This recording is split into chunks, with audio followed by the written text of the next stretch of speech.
Olá, estou de volta e a nossa primeira aula é sobre a Constituição Federal. Bom, quando o assunto é Constituição, os artigos que normalmente são cobrados nos concursos, nos editais, os que dizem respeito à educação especificamente, que é o 205 da Constituição até o 214. E nós vamos fazer isso por partes para ficar mais leve para vocês, tá? Então, nessa primeira etapa, nesse primeiro vídeo, a gente vai falar sobre a contextualização histórica da lei, que eu falei para vocês que é muito importante para aproximar a gente desse momento de criação da lei.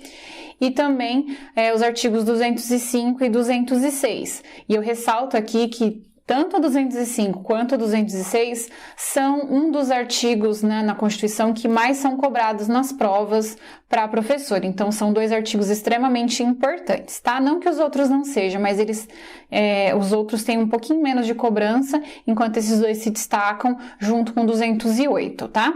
Então, vamos lá. Falando sobre a contextualização histórica, eu coloquei aqui para vocês, primeira informação, que a Constituição é a lei mais importante do nosso país, né? Por quê? Porque a Constituição é a legislação que estabelece o conjunto de normas, de regras que vão reger o nosso país. Então, vamos aproximar isso um pouquinho da nossa realidade. Eu sou professora também, como vocês, de educação infantil.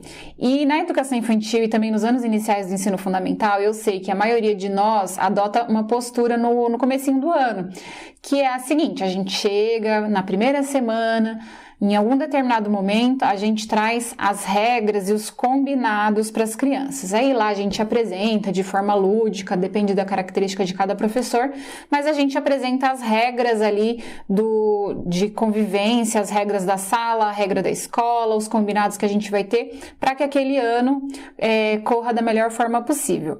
Então, se a gente for levar isso para a realidade e para o nosso objeto de estudo, esses combinados que nós fazemos, digamos que seja a mesma função que a Constituição tem. Ela é a maior lei que existe no nosso país, ela é de maior autoridade, né, digamos assim, e ela veio para trazer essas normativas, essas regras que vão regular ali o nosso funcionamento adequado, né, enquanto país. E a partir dela, dessa lei maior, a gente vai ter as leis menores, no sentido de que vão detalhar melhor aquilo que foi escrito na Constituição. Então, por exemplo, esses textos que nós vamos estudar aqui, do 205 até o 214, deram origem a LDB, Plano Nacional de Educação, BNCC, as diretrizes. Então, todas as leis que vêm depois vêm sendo retiradas da Constituição, a partir dos textos estabelecidos na Constituição. Então, a Constituição, ela dá uma pincelada nos assuntos, ela não detalha profundamente nada. Ela vem, coloca ali algumas necessidades e aí vamos ter as leis específicas que vão se aprofundar e mergulhar naquele assunto, tá? Então, vamos começar. Então, a gente já sabe que é a lei mais importante do país, e aí a segunda informação que eu coloquei aqui para vocês é que ela ficou conhecida como a Constituição Cidadã. Por quê? Porque ela veio com essa ideia de garantir direitos sociais que nunca antes a gente viveu tantos direitos assim estabelecidos dentro de uma Constituição. Não é a primeira Constituição, tá? Mas a gente tem um marco muito importante em relação a ela, porque ela foi escrita em 1988, né? Numa época de retomada da democracia. A gente tinha passado ali por um regime militar e estávamos retomando a democracia do nosso país, e ela foi escrita nesse momento. Então, ela acabou tendo esse marco histórico, principalmente por esse caráter muito voltado aos direitos sociais. E aí, lá dentro do artigo 6º, que não está aqui no nosso estudo, porque ele tem apenas uma citação que é importante para a gente contextualizar, vou até ler para vocês. Ele vai dizer assim, que são direitos sociais, a educação, a saúde, alimentação, e aí por aí vai. Então, temos vários direitos sociais, dentre eles a educação. Então, é a partir daí que nós temos depois a construção dos artigos 205 ao 214, que vão falar especificamente sobre esse direito social, que é a educação, tá? Um outro aspecto que eu vou trazer aqui para vocês rapidinho, que inclusive está citado no artigo 205, vai dizer lá que a educação é um direito de todos e dever do Estado e da família. E aí eu vou voltar aqui para vocês para explicar um aspecto. Quando a gente fala de Estado, a gente tem que pensar da seguinte forma. Nós temos ali a representação, né? A União, depois nós temos os estados com S e o Distrito Federal. E, por fim, temos os municípios. Todos esses juntos representam o Estado brasileiro.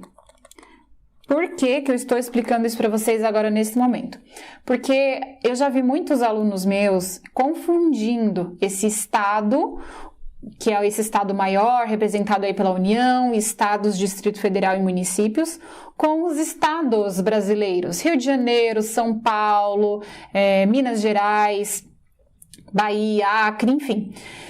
E aí acaba gerando uma confusão na hora de interpretar as questões de prova. Então, nesse momento que nós vamos ver agora o artigo 205 falando sobre dever do Estado e da família, esse Estado, ele não representa esses estados brasileiros menores. A gente está falando de Estado de uma forma geral. Nesse pacote vem os estados, Distrito Federal, a União e os municípios. Todos têm a responsabilidade com a educação, tá? Então, vamos lá. Vamos falar sobre o artigo 205. Nele, nós vamos ter 3 assuntos basicamente importantes, super importantes, tá? Primeira coisa, ele vai falar sobre o direito à educação, que é um direito de todos. Segundo ponto, vai dizer de quem é esse dever, né? O dever para garantir essa educação, que é do Estado e da família. E por fim, vai falar os objetivos gerais da educação, vai falar visando, plano de desenvolvimento e tal. Então, são 3 objetivos também gerais para a educação. Então, são esses 3 assuntos presentes dentro do artigo 205. Vamos pensar um pouquinho nesse histórico, nessa contextualização em relação à Constituição Federal? Antes da Constituição de 88 ser promulgada, né, vamos lembrar que a gente estava vivendo um processo de redemocratização. Não é que a educação não era garantida para todos, mas a gente vivia muito uma questão social.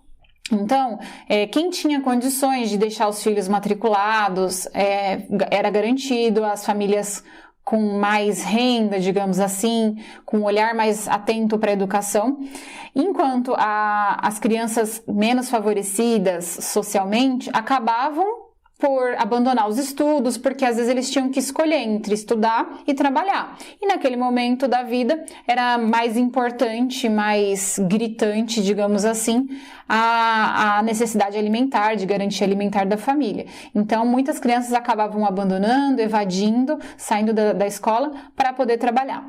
Então, era um momento que a gente vivia uma questão social, que a gente vivia muito intensa. E aí a Constituição, ela traz esse texto garantindo esse direito de todos. Quando ela cita direito de todos à educação, é uma forma de idealizar ali um processo de justiça, de que todos de fato pudessem ter esse acesso à escola, e mais para frente a gente vai ver que não é só o acesso, mas é o acesso e a permanência, que a criança e o adolescente eles ingressem na escola e que eles fiquem, que eles finalizem, terminem esse estudo, tá? Então, esse é o primeiro aspecto. Vamos lá, vamos grifar um pouco para ficar mais claro. Então, o primeiro ponto importante do artigo 205 é o que trata de direito, e esse direito é para todos, tá? Sem exceção. Depois, ele vai falar sobre o dever. O dever estabelecido no artigo 205 é como nós vimos, do Estado, esse Estado maior, né, e da família. Lembrando que quando nós estamos falando de Estado, nós estamos falando da União, dos Estados brasileiros, Distrito Federal e dos municípios. Todos têm esse dever para com a educação. Além disso, nós temos também aí colocada a família, que também tem essa obrigação. Por fim, nós temos uma citação muito importante que as bancas gostam de fazer uma mistura imensa nesse aspecto, que é a colaboração da sociedade. Então, vamos grifar.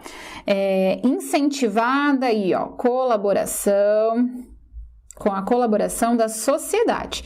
Então, a sociedade não é colocado aqui como um dever da sociedade, e sim como uma forma de incentivo e colaboração. Normalmente, o que as bancas fazem é ficar misturando esses três responsáveis, digamos assim. Então, em algum momento, a banca vai dizer que é dever exclusivo do Estado e a família e a sociedade vai colaborar. Ou ela pode dizer que é dever do Estado, da família e da sociedade.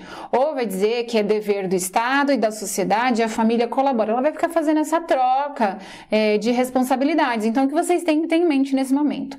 Dever em relação à educação é do Estado e da família. E a sociedade, ela vai incentivar, ela vai colaborar para que isso aconteça, tá? E aí, por fim, a gente tem o último assunto, que vai dizer que essa educação que nós estamos estudando, ela visa o pleno desenvolvimento da pessoa, que é o primeiro objetivo, seu preparo para o exercício da cidadania, que é o segundo objetivo, e por fim a qualificação para o trabalho, que é o terceiro objetivo, tá? Então, eu aconselho vocês a prestar bastante atenção nessa questão dos objetivos, porque é muito repetido isso em outras legislações e, além disso, isso enriquece muito o nosso potencial. Então, normalmente nos concursos de professores, alguns têm as questões dissertativas.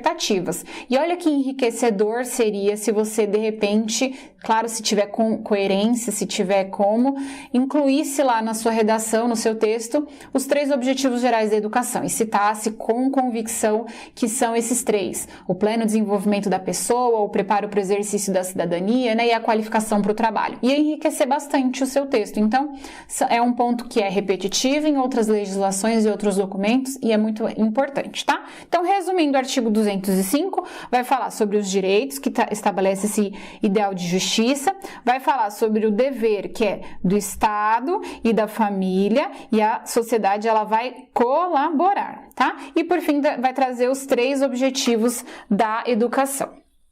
Próximo artigo é o 206, e o 206 fala sobre os princípios que vão embasar o ensino, tá? E aí vamos parar aqui rapidinho para a gente poder aproximar esses princípios da nossa vivência. Vamos lá, vamos entender o que são esses princípios. Vamos pensar aqui rapidinho em princípios pessoais. Quando alguém te pergunta assim, quais são os seus princípios, os princípios que te norteiam? Normalmente vem à nossa cabeça honestidade, empatia, né? Solidariedade. São coisas que são tão importantes pra gente, que são praticamente intocáveis. Olha, eu faço tudo, mas isso eu não faço porque vai ferir aos meus princípios, vai ferir aquilo que eu acredito, que eu me dedico, que eu tento passar para as pessoas. Então, isso é princípio. O princípio pessoal é isso, é algo muito importante para você, ao ponto de se tornar algo praticamente intocável, algo que você não abre mão, tá? Então, vamos trazer isso para nossa realidade aqui na lei, como nós estamos estudando.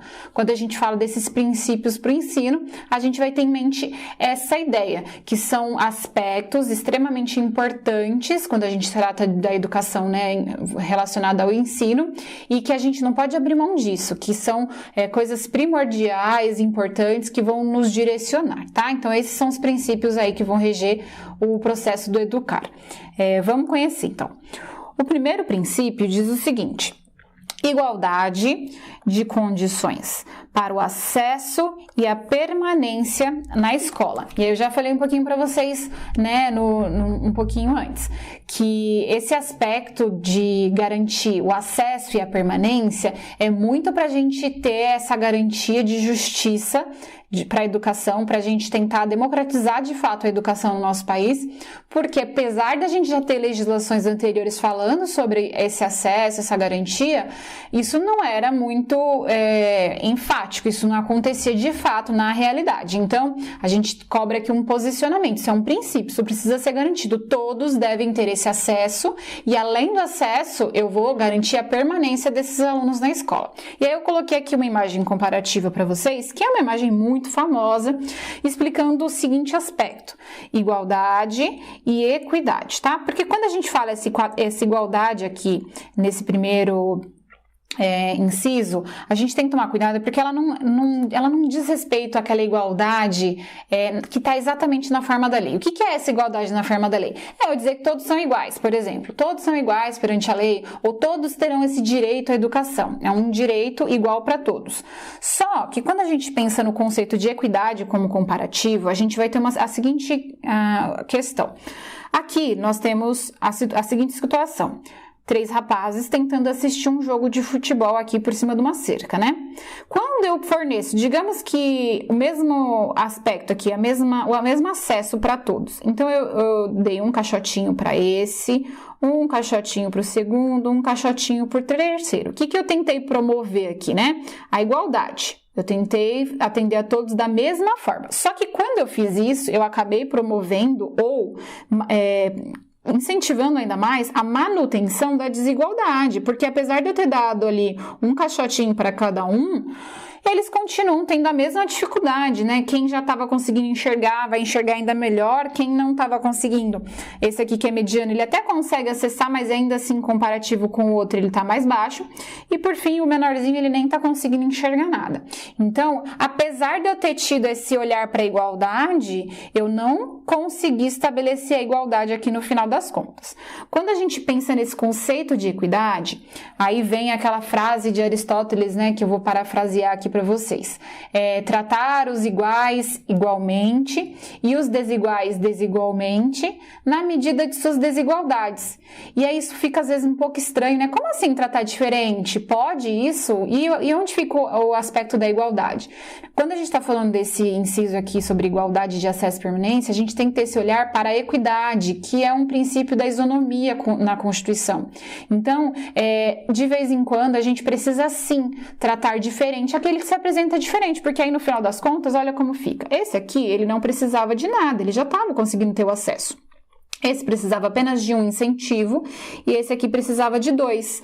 Quando eu fiz isso, eu acabei tratando diferente sim aqui, nessa relação dos direitos, eu dei direitos diferentes para cada um deles, mas com isso eu promovi a igualdade. Então agora sim, todos estão colocados de uma mesma forma. Então, quando a gente olha para esse princípio aqui, igualdade de acesso e permanência, não que você vá se aprofundar nesse assunto, mas o que você precisa ter é esse olhar, o olhar para a equidade. Essa igualdade, ela não é incondicional. Então, às vezes as bancas, elas vão colocar ali alguma situação, porque isso pode acontecer, nas provas elas podem vir com um caso, né? Vai te contar ali uma historinha e você vai ter que interpretar essa historinha de acordo com a lei. Então, às vezes ela vai colocar lá, digamos que olha, se eu forneço transporte para um aluno, quer dizer que eu tenho que fornecer transporte para todos os outros, porque senão eu não estou tratando igual em relação ao acesso. Isso não está correto. Por quê? Porque quando a gente pensa nessa igualdade de acesso e permanência, eu preciso ter esse olhar voltado para a equidade. Pode ser que alguns alunos demandem e precisem desse transporte escolar por morar em áreas distantes, enquanto outros alunos não têm essa necessidade, porque moram próximo da escola. Então, eu vou estar tratando, sim, os alunos diferente, mas a partir disso eu estou promovendo, de fato, a igualdade, tá? Então, é esse olhar que nós vamos ter aqui para esse aspecto da igualdade. Continuando, nós temos aqui o segundo, que vai falar sobre a liberdade de aprender, ensinar, pesquisar, divulgar o pensamento, a arte e o saber. Eu coloquei para vocês que essa liberdade ela vai ter certos limites. Que limites são esses? A lei. Basicamente é isso. Por quê? Porque às vezes a banca vai fazer a seguinte brincadeirinha com vocês. Vai colocar lá que, de acordo com o inciso 2º do artigo 206 da Constituição, o professor tem total liberdade para chegar na sala de aula e fazer o que ele quiser, da forma que ele quiser. Claro que ela vai colocar ali toda uma historinha que te leva a acreditar que aquilo está correto, né? Mas aí qual é o cuidado que vocês vão ter? A gente, enquanto professora e também na sala de aula, os alunos têm essa liberdade sim, mas essa liberdade ela está ali embasada na lei. Então, o professor não pode chegar e fazer o que ele quiser, se o que ele quiser estiver fora, em discordância com os documentos que a gente deve obedecer dentro da educação. Então, nós temos LDB, referenciais, diretrizes, BNCC, os currículos das instituições do município, do estado, enfim. Então, nós temos documentos a respeitar, documentos, legislações. Então, a gente tem liberdade dentro de certos e determinados limites. diferentes, tá? Então, cuidado um pouquinho com esse termo para não ficar muito aberto, achando que qualquer coisa pode ser feita nesse sentido que não pode. O terceiro vai falar sobre pluralismo de ideias e de concepções pedagógicas, tá? São dois aspectos aqui. Eu vou parar aqui porque é um outro assunto depois da vírgula, tá? Então, quando a gente fala desse pluralismo, vamos pensar o que é pluralismo. Pluralismo vem de plural. Plural é o que diz respeito à diversidade, quantidade, né? Então, basicamente aqui, traduzindo, né, para ficar mais fácil, a gente está dizendo que podemos ter várias ideias coexistindo, vários pensamentos diferentes ao mesmo tempo. Isso é o direito à diversidade, né? E além disso também de concepções pedagógicas. Então nós temos esse pluralismo. O que as bancas costumam fazer nesse momento, nesse inciso, é dizer que singularidade de ideias e de concepções pedagógicas. E a singularidade, ela diz exatamente o oposto, diz que pode ter um, né? Então normalmente o que a banca faz aqui é retirar essa palavra pluralismo, substituir ela por uma outra palavra que diga o contrário, tá? Então, cuidado aí com essa questão.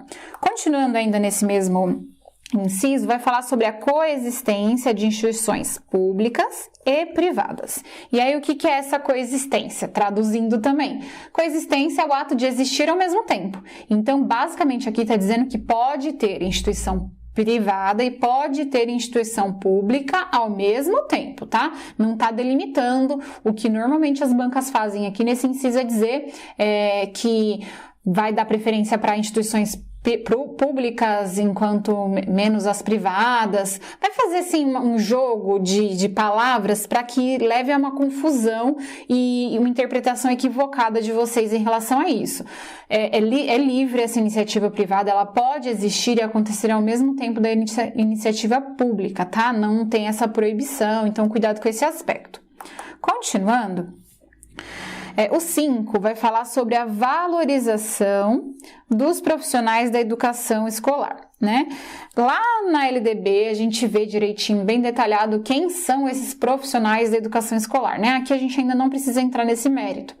E outra questão importante nesse aspecto aqui, que as bancas costumam fazer é de delimitar o que seria essa valorização. Então aqui vocês vão perceber que está dizendo de uma forma muito abrangente, valorização dos profissionais. Essa valorização não está sendo dito aqui como ela vai ser feita. É através de bônus, é através de piso salarial, é através de formação adequada, de qualificação, de reconhecimento de formação, não diz, ele só diz valorização. Então, o que as bancas costumam fazer aqui é delimitar, colocar ali um limite. Então, vai dizer assim, valorização dos profissionais de educação através de cursos de formação, ou valorização do profissional através de bônus salarial. Então, vai limitar ali a um aspecto específico, e aqui a gente está vendo que está bem abrangente, valorização do profissional da educação escolar, tá? Então, bastante cuidado e atenção com esses pontos. E aí, vocês estão percebendo que a gente não está entrando profundamente na interpretação de cada ponto. A gente está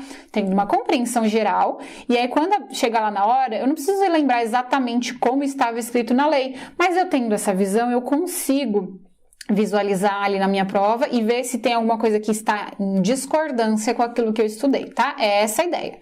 Continuando, então eu coloquei aqui só para ressaltar, né, para resumir mesmo, pluralismo é igual a diversidade, quantidade, coexistência é existir ao mesmo tempo, tá? Só para vocês fixarem bem. Esses 3 aqui, eu coloquei juntos, vocês perceberam talvez que eu tenha até pulado, né? No anterior eu pulei do 3 para o 5. Por quê? Esses 3 que eu coloquei juntos aqui, eles são específicos, voltados para a educação escolar pública. Então, até agora, a gente estava falando tanto para as instituições públicas quanto para as privadas. Agora não, a gente está delimitando aqui para as instituições públicas. E aí, qual é o cuidado que vocês vão ter aqui? Exatamente esse. As bancas, elas vão, em alguns momentos, colocar ali que esses aspectos que nós vamos estudar servem tanto para as instituições públicas ou privadas. Eu vou detalhar um pouquinho melhor como, tá? Então, vamos lá. Primeiro aspecto, vai falar sobre a gratuidade no ensino público, tá? Só no ensino público, em estabelecimentos oficiais. Então, ó, temos 3 coisas aqui para analisar, tá? Eu vou começar pelas mais fáceis primeiro. O que a banca pode fazer aqui é dizer gratuidade no ensino público e privado em estabelecimentos oficiais. E aí, essa palavrinha privado vai fazer toda a frase ficar errada. Então, cuidado, tô falando de gratuidade, dizendo que isso é obrigatório, isso é um princípio, então eu não posso dizer que as instituições privadas serão gratuitas, porque aí eu tô tirando a possibilidade de lucro e eu não tenho essa visão, isso não é para acontecer. Então, a gratuidade é garantida sim no ensino público, tá? Cuidado com isso. Aí você vai me perguntar, como assim gratuidade? Se é público, não é gratuito? Porque eu já ouvi muito essa pergunta de alunos nas aulas presenciais, isso acontece bastante. Então, vamos lá. Vamos pensar no exemplo muito prático.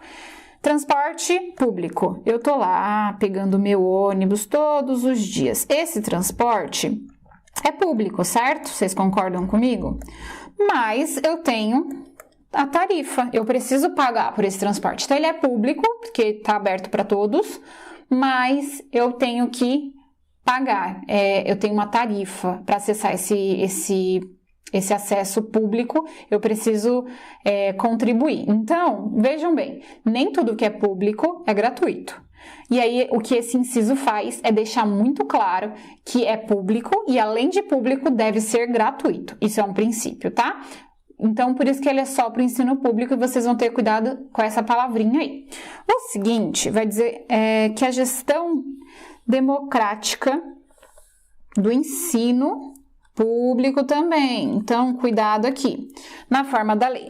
Gestão democrática, ela não é que ela é proibida para as instituições privadas. Uma instituição privada pode também adotar a gestão democrática, mas ela não é obrigada.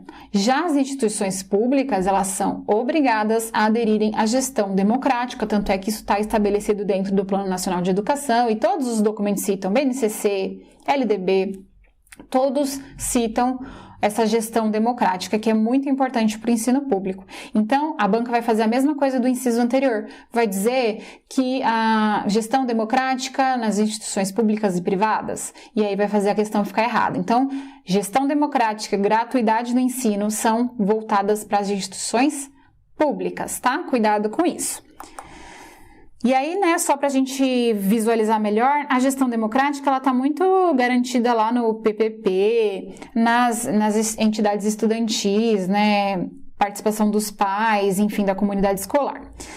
O último, né, o 8º aqui, vai dizer sobre o piso salarial do profissional nacional para profissionais da educação escolar, também pública. Então, é o estabelecimento desse piso salarial nacional voltado para os profissionais da educação pública. Então, eu até destaquei aqui para vocês, depois darem uma lidinha se esquecer, que todos esses que eu citei são voltados para as instituições públicas, e aí a atenção que vocês vão ter, basicamente, na maioria das questões que eu analisei, é que as instituições vão colocar lá que é tanto para as públicas quanto para as privadas, tá? Então, até mais fácil da gente identificar se a gente estiver falando de gratuidade, de gestão democrática e de piso salarial, a gente está falando diretamente de instituições públicas para profissionais da educação escolar pública, tá? Então, é isso. No próximo vídeo a gente vai dar continuidade nos outros artigos. Até mais!